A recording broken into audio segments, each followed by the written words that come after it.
así también traerá Dios con Jesús a los que durmieron en él.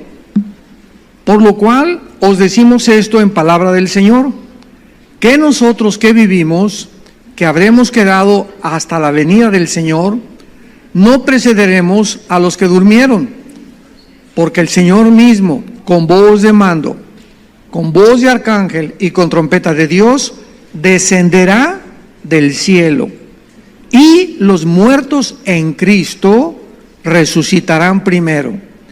Luego nosotros los que vivimos, los que hayamos quedado, seremos arrebatados juntamente con ellos en las nubes para recibir al Señor en el aire, y así estaremos siempre con el Señor.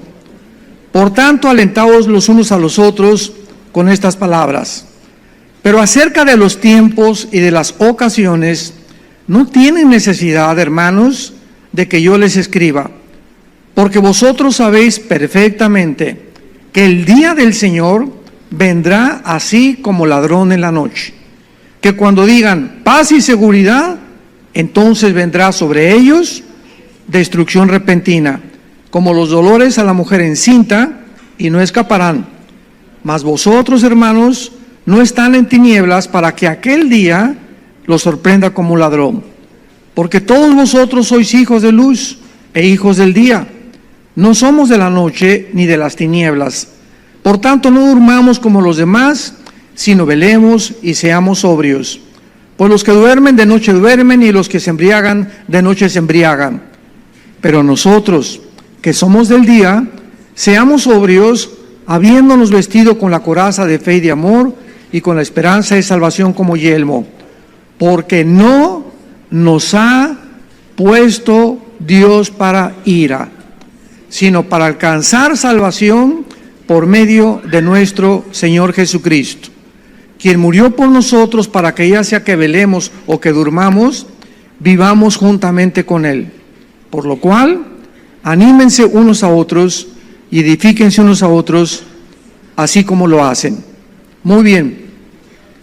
La iglesia de Tesalónica, que fue fundada por el apóstol Pablo, estaba viviendo un conflicto muy grande escatológico.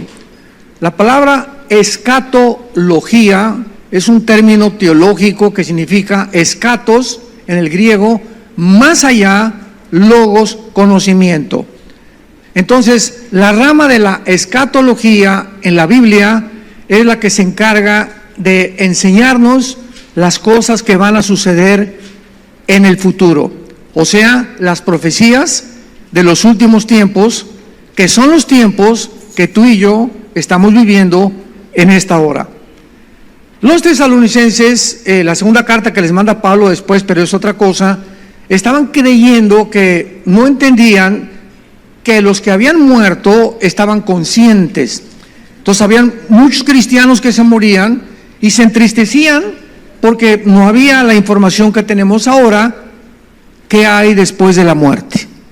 Entonces Pablo comienza en el versículo 13, capítulo 4, diciéndoles: no quiero que ignoren acerca de los que duermen.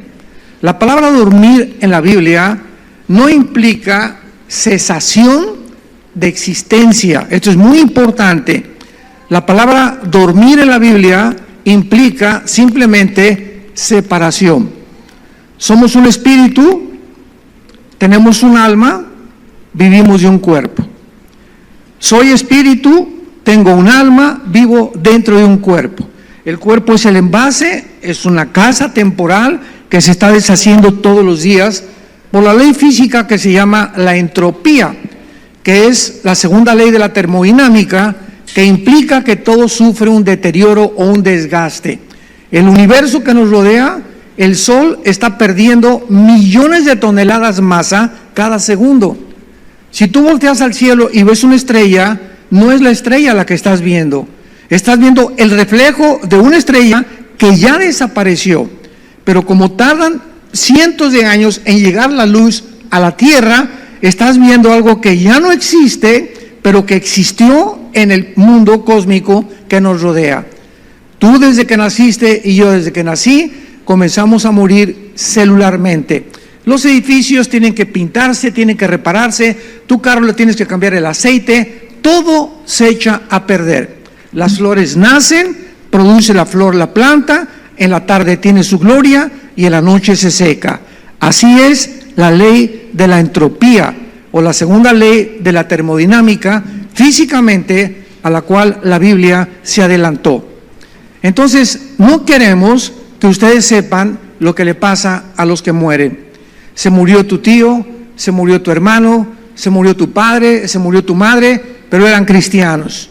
Entonces, hay una mezcla de tristeza, claro, las emociones y los sentimientos forman parte de nuestra naturaleza, pero no vas a tener el luto 6 meses, o no vas a estarte vestida de negro 1 año, como nuestros abuelos. Me acuerdo todavía mi abuelita materna que se vestía de negro, se murió uno de mis tíos, uno de sus hijos, y se quedó vestida de negro 1 año, y le preguntaban, ¿por qué estás vestida de negro? Porque tengo luto. Y el luto se lleva en el corazón, no en el vestido. Entonces, cuando los cristianos sabemos que alguien en nuestra familia murió, alégrate y gózate si murió en Cristo, porque está en un lugar mucho mejor que en el que tú y yo estamos, mejor que Los Cabos. Eso sí, se los puedo asegurar. Hace poco me hablaron por teléfono y me dijeron, oiga, doctor Alducin, queremos resucitar a mi abuelita. ¿Cómo que la quieren resucitar? Sí, pues, ¿y qué edad tenía? Les pregunté, 90 años. Le dije, si resucita se va a enojar, porque le va a decir, ¿para qué me regresaron? Estaba mucho mejor ya con el Señor. ¿Por qué quieren que regrese a seguir sufriendo con ustedes? Ese solo pensamiento, que los que mueren se encuentran, tu hijo, tu hija, tu mamá, etcétera, etcétera, en un lugar mucho mejor, nos da tranquilidad y nos da paz. Y ese es el pensamiento y la esperanza que tenemos los cristianos. Muy bien, sigamos leyendo versículo 3. Quiero que ustedes sepan, no ignoren acerca de los que beben, para que no se entristezcan como los otros que no tienen esperanza. Porque si creemos que Jesús murió y resucitó, ¿tú lo crees? Buda no resucitó, Mahoma no resucitó, Mahatma Gandhi no resucitó, Zoroastro no resucitó, Confucio no resucitó, nada, ninguno de estos líderes religiosos volvió a resucitar. ¿Qué celebramos este próximo fin de semana? Aunque todas las semanas son santas para nosotros, la mayor parte del mundo celebra la muerte y la resurrección de Buda, de Confucio, de Mahoma, de Zoroastro, de Mahatma Gandhi. Es el impacto de Jesucristo en la historia tan grande que es el único personaje que nos escuchen los ateos, es el único personaje en la historia que dividió la historia, el único de quien se celebra la Navidad, aunque sabemos que no nació en diciembre, el nacimiento de Jesús. Y en esta época todo el mundo se entrega regalos, y y noche de paz, y noche de amor, y cenamos con la familia, hay vacaciones, hasta los ateos descansan. No hay ningún otro personaje en la historia que paralice las actividades del mundo secular, más que la persona de Jesucristo. No solamente su nacimiento, sino que ahora también la famosa Semana Santa. Pero no solamente eso, sí, hace mucho tiempo en una estación de radio tuve un debate con un agnóstico, que más bien era ateo antes que agnóstico y escéptico, y me dice, pues yo creo que ni siquiera Cristo existió. Así me contestó. Y le hice una pregunta, ¿a qué día estamos? Era como el 11 de mayo de 1995, me acuerdo más o menos. Y me dice, 11 de mayo de 1995, y le contesté, ¿desde cuándo contamos 1995? ¿Desde cuándo está usted contando 1995? ¿Desde que nació Buda? ¿O desde que nació su abuelita? ¿O sus maestros ateos de la universidad? Es el impacto tan grande de Cristo que no solamente se celebra su nacimiento, su muerte, sino que la historia se cuenta antes y después de Cristo. ¿Y saben ustedes qué fue lo que impactó y lo que cambió el Imperio Romano? No fueron los hugonotes ni los bárbaros, etcétera, etcétera. Fue la predicación de un grupo de hombres que Cristo llamó apóstoles y los envió a predicar que hay vida después de la muerte. Y transformó completamente el Imperio Romano. Así que la resurrección de Jesucristo es histórica, tan grande que los mismos historiadores Tácito, Josefo, que estaban al sueldo del Imperio Romano, y unos eran judíos, otros romanos, son los que escribieron secularmente la resurrección del Hijo de Dios. Y si Cristo no resucitó, comamos y bebamos. ¿Para qué soy fiel a mi esposa? ¿Para qué soy honrado? El que no avanza, el que no tranza no avanza, dice el dicho. ¿Por qué voy a portarme bien? Si después cuando me muera, voy como los gusanos, como las bacterias, como las amibas, y ahí se acabó todo. ¿Qué propósito tiene mi existencia? Y cuando tenemos la seguridad de que después de la vida vamos a seguir viviendo, vives esta vida con un propósito y con un sentido para vivir. Y dice el versículo 14, porque si creemos que Jesús murió y resucitó, observen esto con cuidado.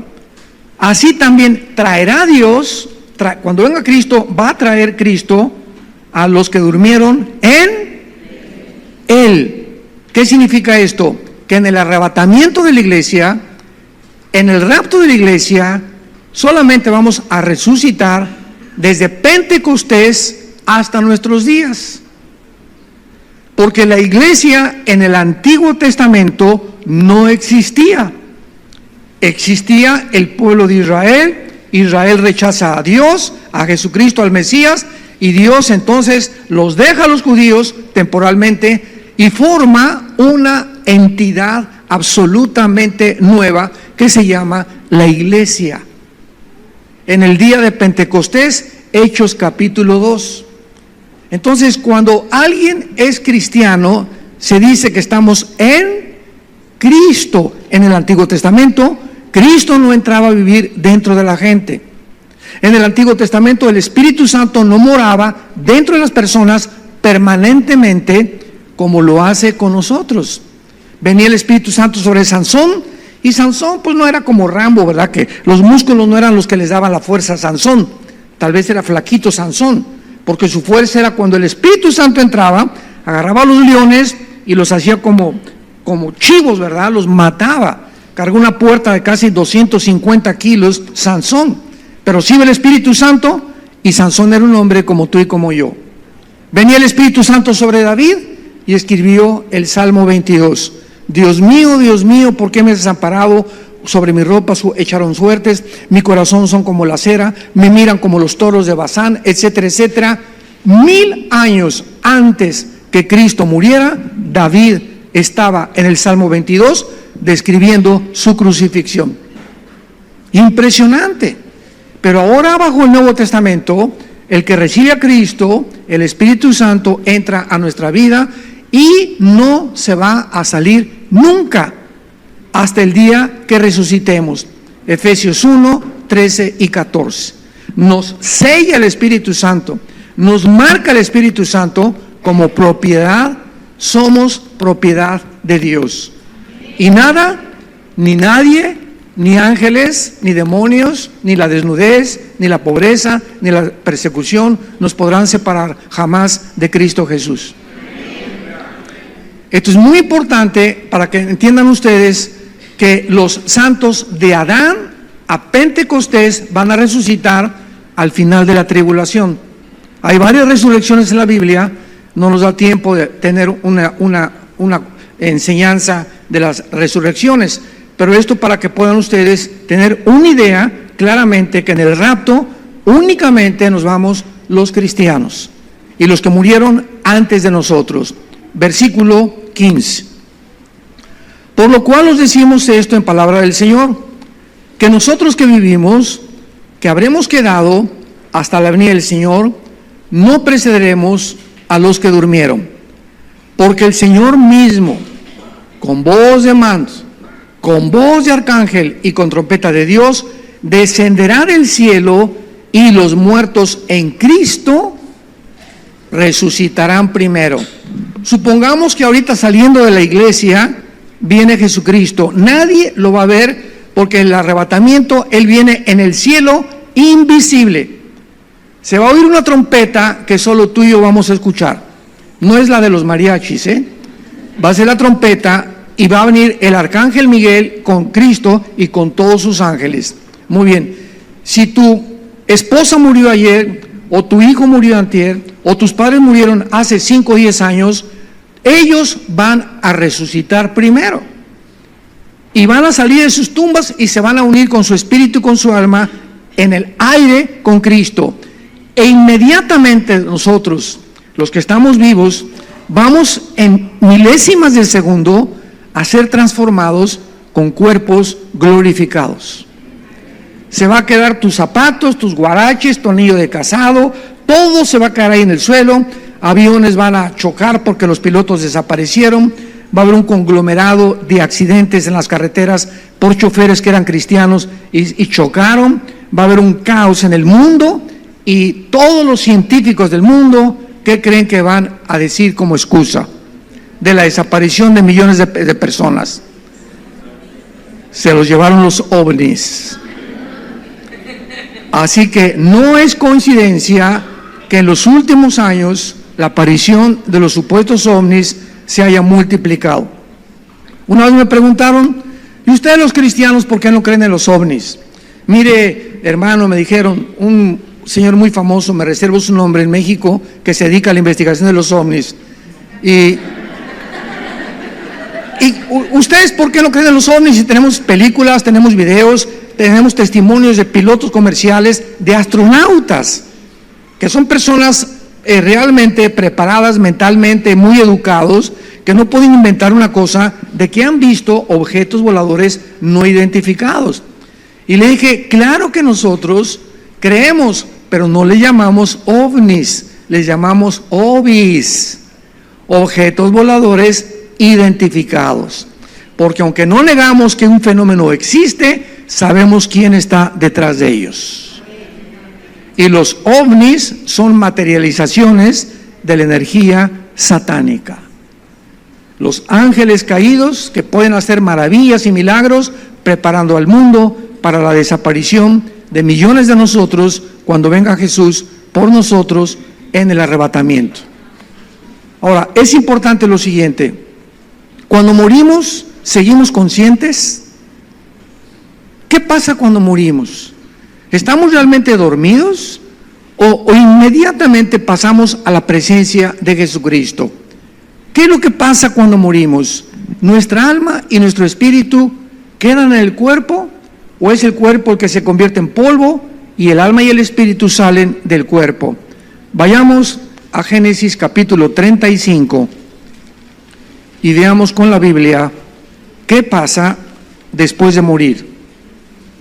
Génesis 35, versículo 18 y 29. 18 y 29. Escuchen. Y aconteció que al salírsele el alma,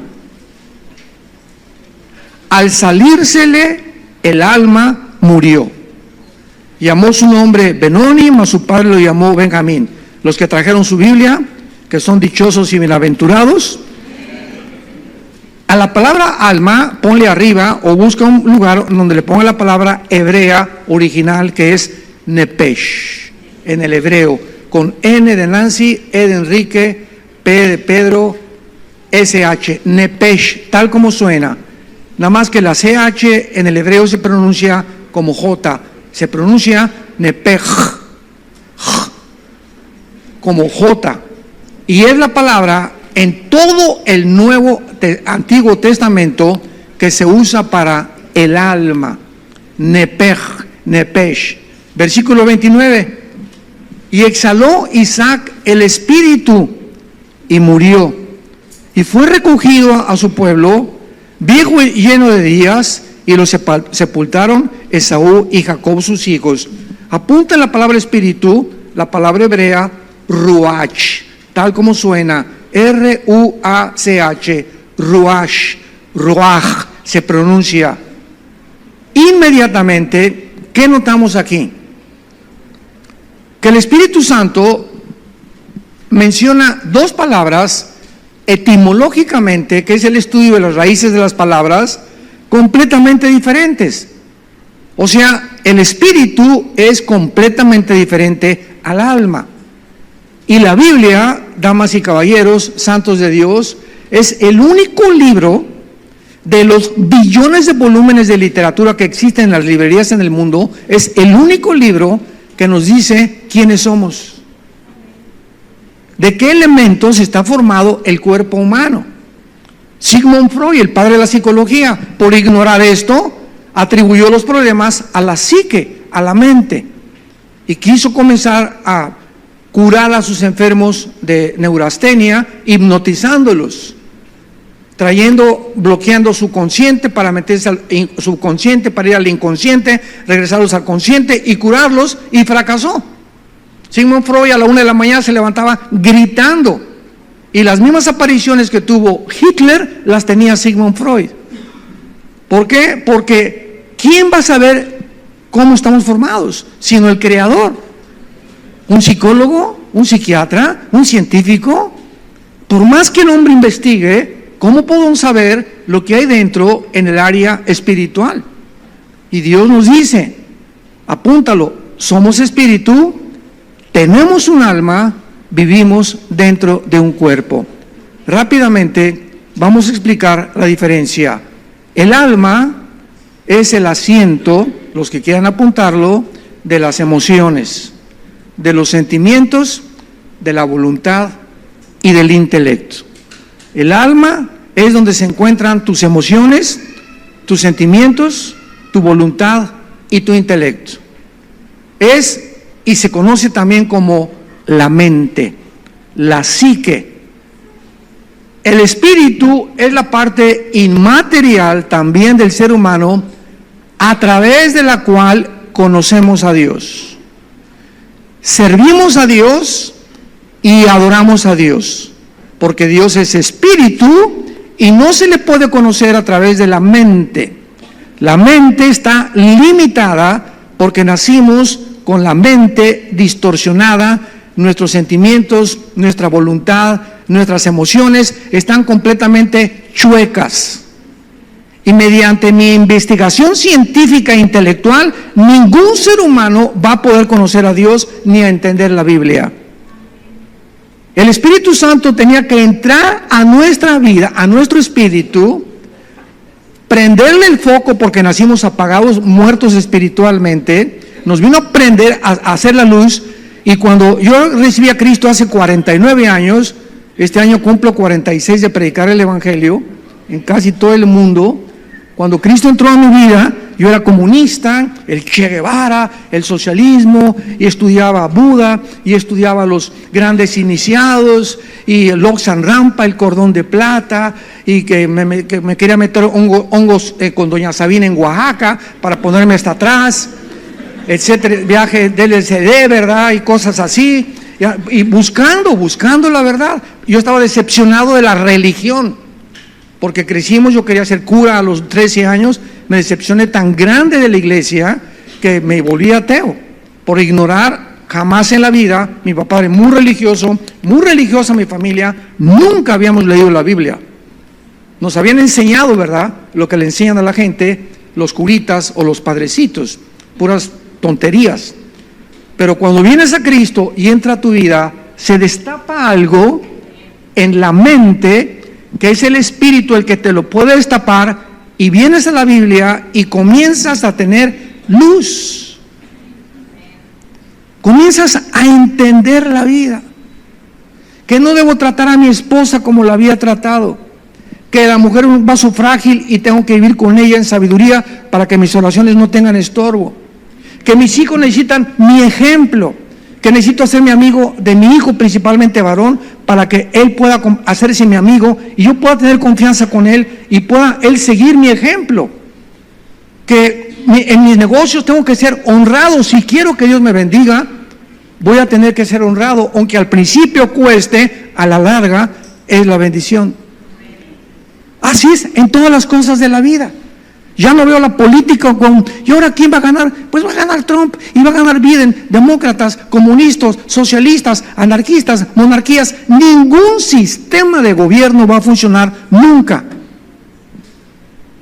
El comunismo que fracasó el siglo XX fue el fracaso más grande cuando cayó en 1991 la cortina de hierro de Alemania. ¿Por qué regresamos otra vez al socialismo? ¿Por qué? Porque no hay para dónde hacerse, como dicen en mi rancho. Porque no hay, o sea, se han probado con todos los sistemas y todos han fracasado. Porque el hombre no es capaz de arreglar nada sin Dios. Y cualquier proyecto que el ser humano tenga que no involucre en la ecuación a Dios, está condenado al fracaso. Separados de mí, Juan 15:5, nada podrán hacer. Al morir, entonces el espíritu se sale de nosotros, el alma se sale de nosotros y este cuerpo corruptible que diario muere celularmente, no importa que te entierren o que te cremen. Si quieres cremar a tu abuelita, a tu papá, lo que sea, no hay ningún problema. De todas maneras, regresamos al polvo. No cremados o no cremados, si te entierran te comen los gusanos y si te creman te vuelves polvo, pura ceniza. Y de ahí no importa lo que pase, porque Cristo nos va a resucitar. ¿Cómo sabemos en la Biblia, además de que se sale el alma y se sale el espíritu, que nosotros vamos a seguir viviendo? Vayamos a Apocalipsis capítulo 6. Veamos un ejemplo. Todo lo tenemos que demostrar con las Sagradas Escrituras. Respaldar con la Biblia todo lo que decimos. Apocalipsis capítulo 6, versículo 9, el quinto sello. Sigan con atención estas palabras. Cuando abrió el quinto sello, vi bajo el altar las almas de los que habían sido muertos por causa de la palabra de Dios y por el testimonio que tenían.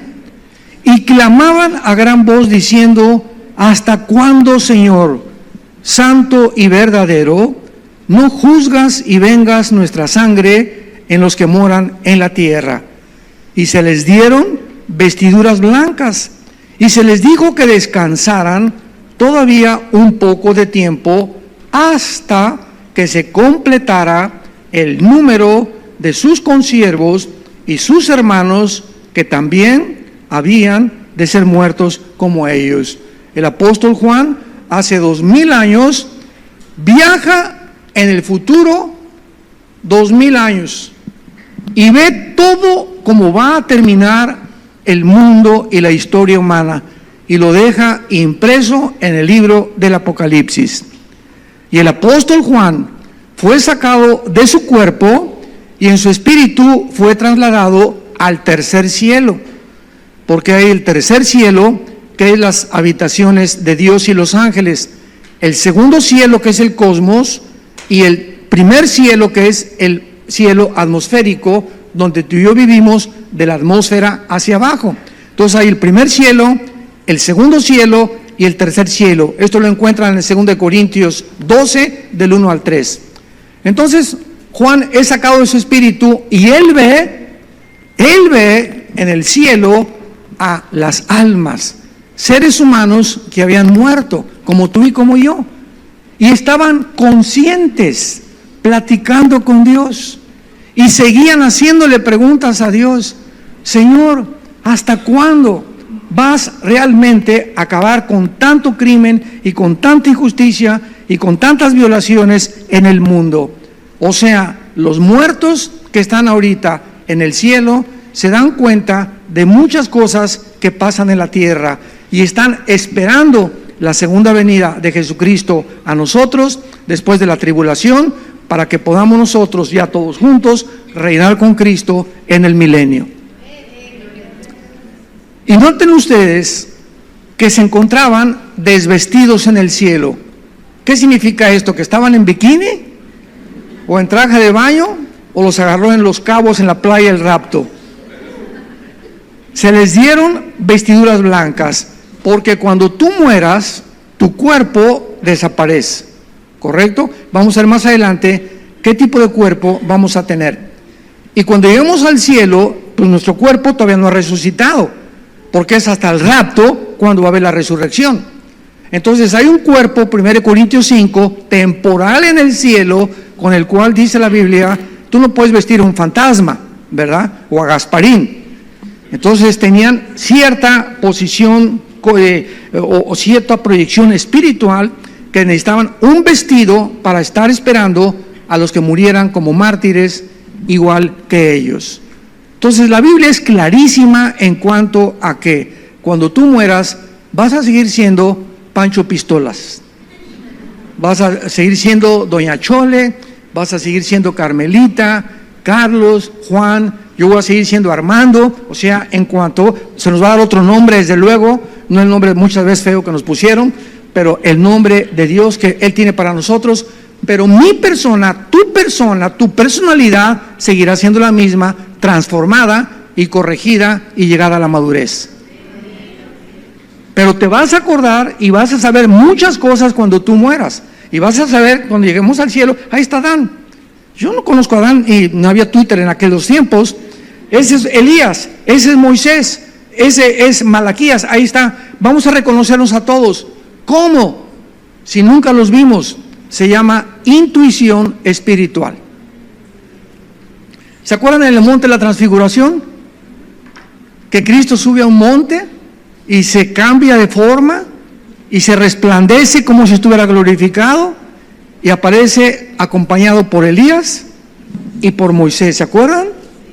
¿Y los apóstoles tenían fotos de Elías? ¿Tenían cámara Polaroid? Inmediatamente supieron que era Moisés y que era Elías. ¿Cómo lo supieron? En el espíritu, intuitivamente supieron, ese es Elías y ese es Moisés. Así es como nos vamos a reconocer en la otra vida. Y esta intuición espiritual la seguimos teniendo los cristianos maduros.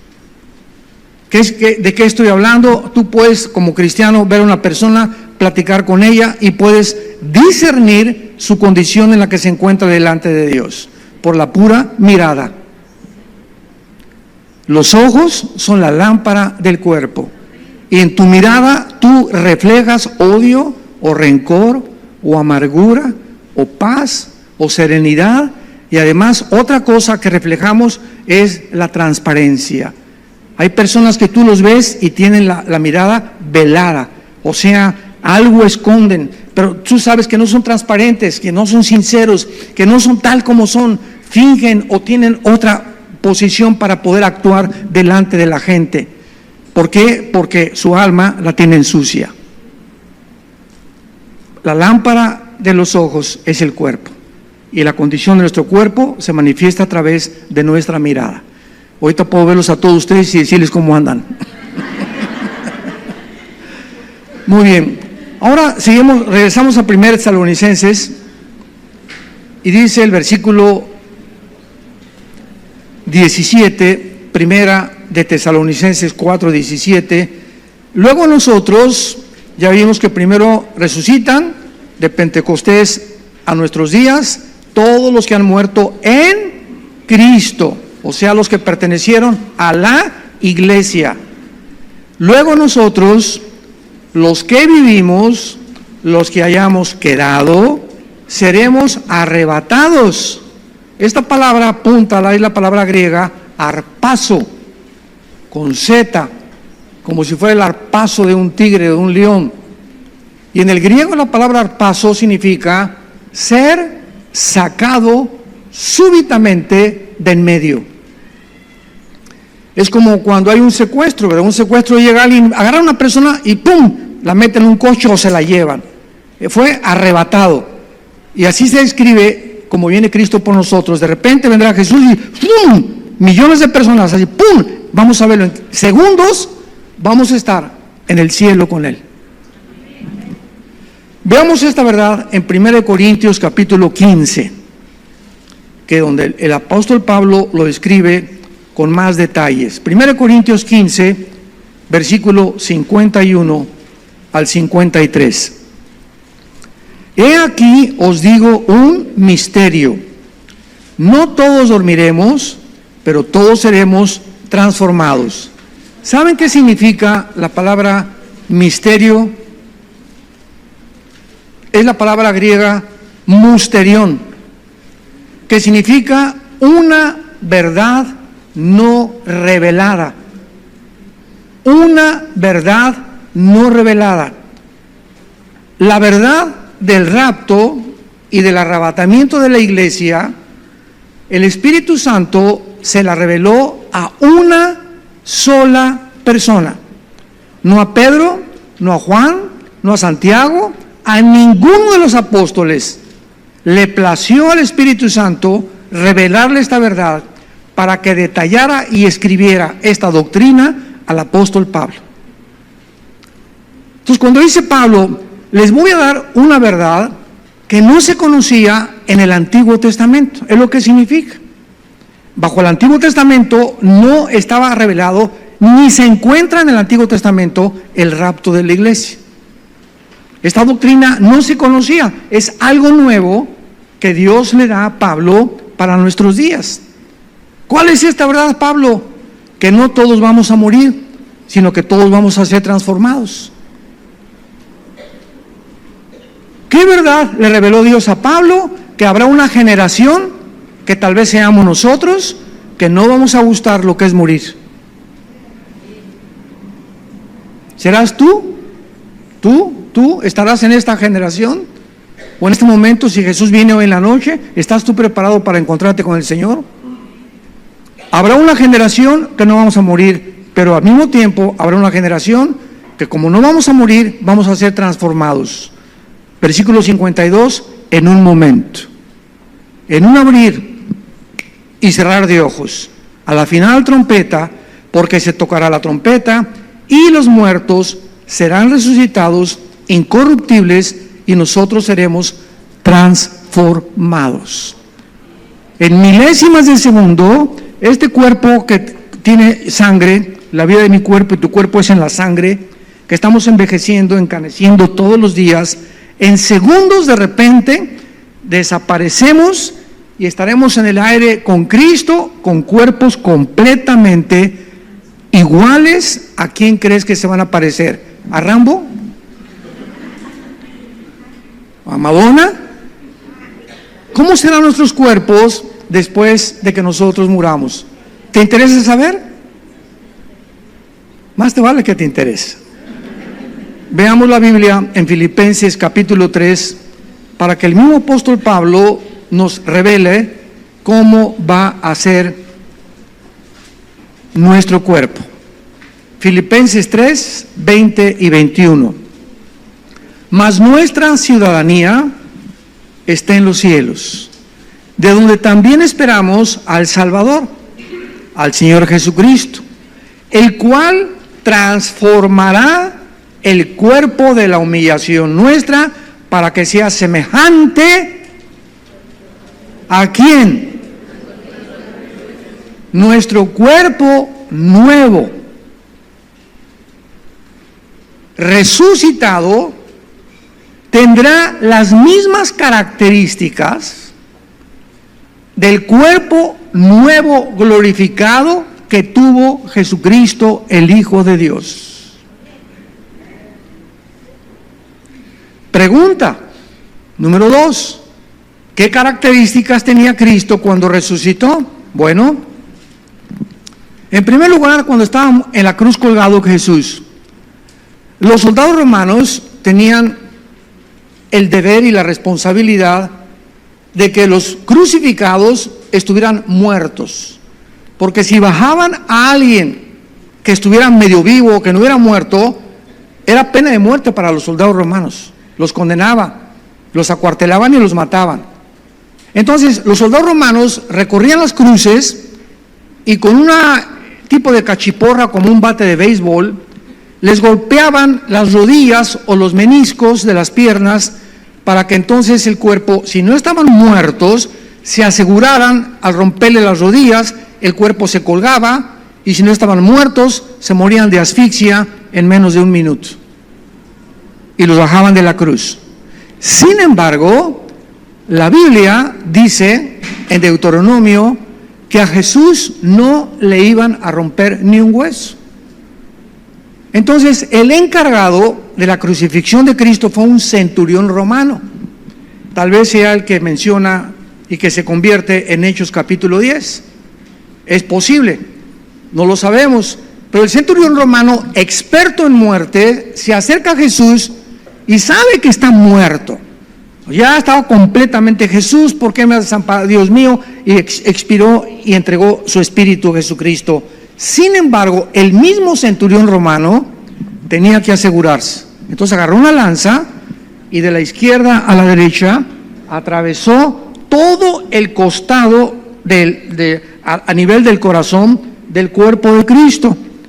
Y el apóstol Juan, que se encontraba al pie de la cruz con María, la madre de Jesús, María Magdalena, a la que le sacaron 7 demonios, y a otra María, Juan se acerca y ve el cuerpo de Cristo, que le sale de la herida de la lanza una gota de sangre mezclada con agua. Así lo dice el Evangelio de Juan. Vi una gota de sangre mezclada con agua. Muy bien.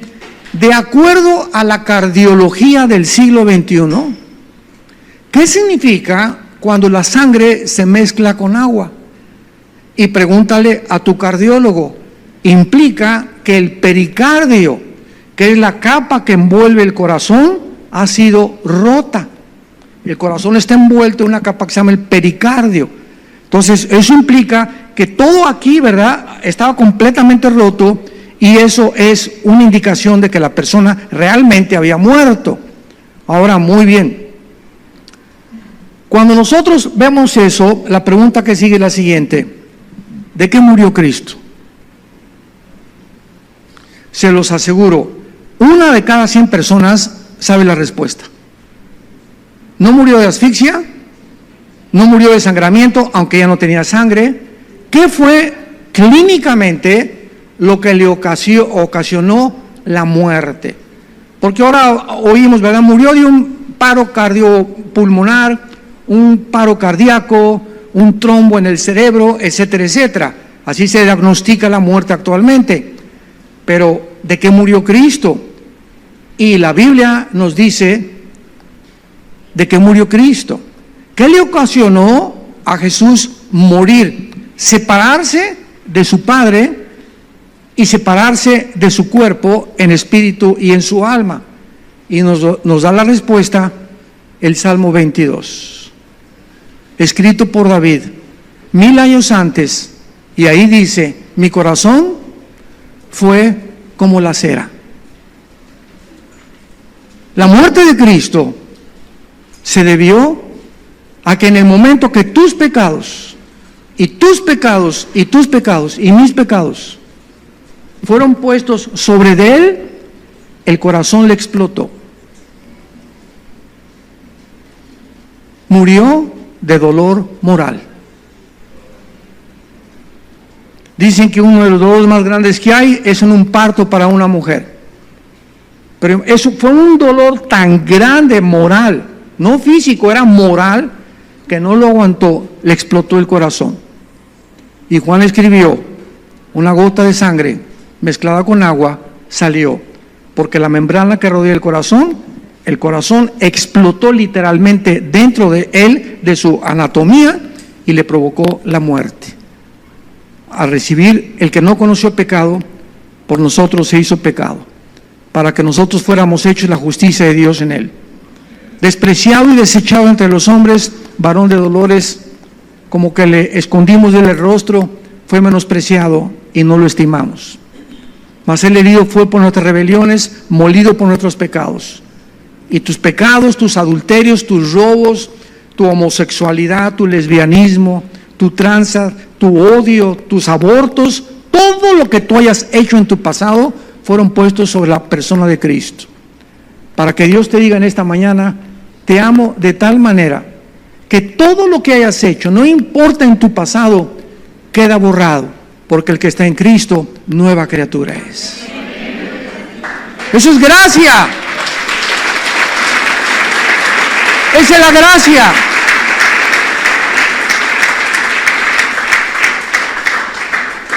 En la década de los 80 había un general de la policía en México llamado Arturo Durazo, muy famoso. Y una vez me invitaron al hangar presidencial en la Ciudad de México, donde se reunía el jefe de la Policía Federal, el jefe de seguridad, el general Durazo, que en aquel tiempo era jefe hasta del general de la defensa, de todos, porque Durazo en tiempo del presidente que estaba ahí, ¿verdad? Era el máximo líder en México de la seguridad. Bueno, decían, ¿verdad? Entonces me dijeron que le habían regalado una conferencia mía que se llamaba La vida después de la muerte. Entonces el jefe de los helicópteros, el coronel Alberto Barragán, en aquel tiempo había un departamento de helicópteros de la policía local de la Ciudad de México, era cristiano y se convirtió también en un desayuno de nosotros, y le comenzó a regalar al general Durazo cintas de nosotros. Y entonces le dijo: tráeme ese muchachito que anda ahí predicando y que tienen desayunos ahí en los hoteles, etcétera, etcétera. Y juntó a todos los jefes de la policía en el hangar presidencial donde están los aviones de la policía y del presidente y del Estado Mayor Presidencial, que por cierto ya no existe. Y en ese mensaje, que estaban todos, yo dije: Virgen Santa del Socorro, a ver si salgo vivo de aquí, ¿verdad? Y todos mis amigos me decían: no vayas a aplicar tan duro, no les hables del infierno, porque a lo mejor ni sales, te van a encarcelar, háblales de, sé dulce con ellos, sé misericordioso. Y yo me puse a orar, me levanté, me acuerdo que a las 4 de la mañana ese día, estuve orando, intercediendo: Señor, dame, ilumíname, etcétera, etcétera. Y el mensaje que Dios me dio fue: ¿de qué le sirve al hombre ganar el mundo si pierde su alma? Después del mensaje, todos se quedaron así, el general Durazo agachó la cabeza, nadie decía nada. Y todos voltearon a verlo, a ver cómo reaccionaba él. Y él nomás tenía así, porque tenía una voz medio ronca, sobre el plato, y no quería levantar la cabeza. Como un minuto después se levanta y comienza a hacer así, aplaudir muy despacito. Yo agarré y que me pinto, ¿verdad? Dije: por si aquello, ¿verdad? Y que vayan a cambiar de opinión. Total, que a la semana me habla el coronel Barragán, el jefe de los helicópteros, y me dice: oye, fíjate que el general quedó muy impresionado y quiere que vayas a predicarles a todos los presos de la penitenciaría Santa Marta Catitla, que era la penitenciaría en aquel tiempo de todos los peores presos que pueda haber en México, que es la carretera que iba hacia Puebla. Y juntaron a eran 1,630 y tantos presos en un lugar ahí, una explanada. Yo llegué en el helicóptero, venía con Alán, mi hijo, aterrizamos en el patio, tenía ya un sonido increíble que habían puesto y todo, a predicarles a todos los presos. Si ustedes ven ese video, hermanos en Cristo, no lo pueden creer. El video comenzó a enfocarlos a todos los presos y todos así, ¿verdad? Así, todos así, estaba el Pitirijas, el Cuajas, ahí encontrábamos a todo mundo, lo peor que pueda haber, los que consideramos los peores, ¿no? Sin embargo, cuando ves el video, que como a los 15, 20 minutos, ¿cómo les comienza a cambiar la expresión con la predicación de la palabra de Dios? Prediqué como 40 minutos y a los 40 minutos ves cantidad de ellos, unos secándose las lágrimas, otros agachados, y casi el 30% se levantaron a recibir a Cristo. Al final de esta reunión que tuve, se acerca uno de ellos, ya me estaba despidiendo del general que estaba encargado de la prisión de la Santa Marta Catitla, y me dice este preso, me reservo su nombre, me dice: Pastor Alducin, ¿usted cree que Dios me pueda perdonar? Le dije: ¿por qué? Y me dice: he matado a 28 personas. Me dice: cuando era niño, a los 13, 14 años, yo fui gatillero en Veracruz de un político y me contrataban para matar enemigos de ese político. Me daban 10,000 pesos por muertito. Vine a la Ciudad de México hace un año, él tenía un año en la cárcel ya, y venía yo a matar a otra persona que me habían dado ya 25,000 pesos por ella. Entonces, en el periférico en México se me atravesó un carro, pues aquí traía una 38 revólver, y que mato a esa persona que se me atraviesa, y estoy en la cárcel por ese crimen, no por los otros 27. sino por el crimen de la persona que maté aquí en México, porque nadie sabía que tengo 27 muertos antes que ellos. Y yo le contesté a esta persona y le dije, si tus pecados fueran como el carbón, y me dices que viviste en los tiempos de los nazis y mataste a 500 personas, la sangre de Cristo te limpia de todos tus pecados. El mensaje glorioso que tenemos es que Dios nos perdona por su gracia. Que he abortado 7 veces, me he divorciado 10 veces, he matado, he hecho, he robado, he transado, he defraudado. La sangre de Cristo te perdona todo tu pasado. Si tus pecados fueran como el carbón, como la blanca lana, vendrán a ser. Imagínense estos presos escuchando este mensaje. ¿De veras? De veras, qué buenas noticias. Yo creí que ya no tenía perdón, yo creí que ya me querían matar, que no sirvo para nada, y de repente viene alguien y te resucita de tu vida pasada y te ofrece una nueva vida. El que está en Cristo, nueva criatura es. Te ofrece vivir para Él ahora, para que ahora lo sigas con todo tu corazón. Ese es el mensaje glorioso que Él nos ha entregado. Y por eso el cuerpo que tengamos nosotros será un cuerpo sin sangre, porque Cristo tenía en su cuerpo sangre igual que tú y que yo, pero el cuerpo resucitado ya no va a funcionar con sangre. En segundo lugar, vamos a comer. Cristo resucita, ¿se acuerdan? En el camino de Maús, con los discípulos, ¿qué les pide comer? ¿Tacos de pescado de Los Cabos?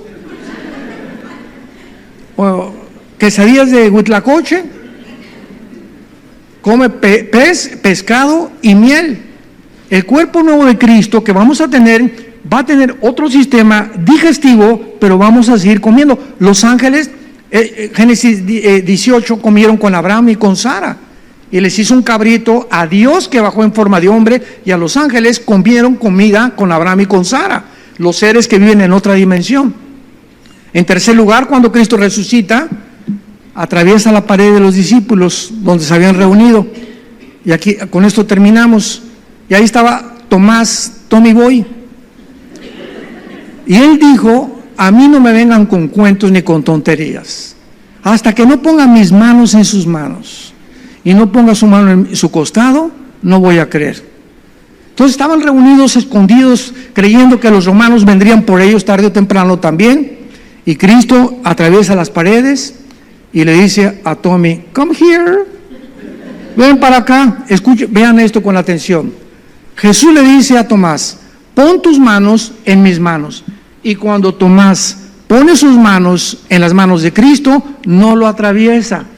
No era un cuerpo incoloro, inodoro, ¿verdad?, abstracto, era algo sólido que estaba tocando. Y pone sus manos en su costado de la herida de la lanza y toca algo sólido. ¿Qué significa esto? Que nuestros cuerpos, en tercer lugar, van a poder materializarse y desmaterializarse a voluntad. Ahorita yo agarro así la mano y le hago así a esta tabla, me rompo las falanges de mis manos. ¿Por qué? Porque la composición atómica de la madera es más gruesa que los átomos de mi mano, y no puedo atravesar yo esto, ni una pared. Pero la composición molecular de los cuerpos resucitados podremos atravesar todo lo que es sólido. Y en último lugar, Cristo en Hechos 1, del 6 en adelante, se les aparece a los discípulos y les dice: vayan y prediquen el evangelio, etcétera, etcétera.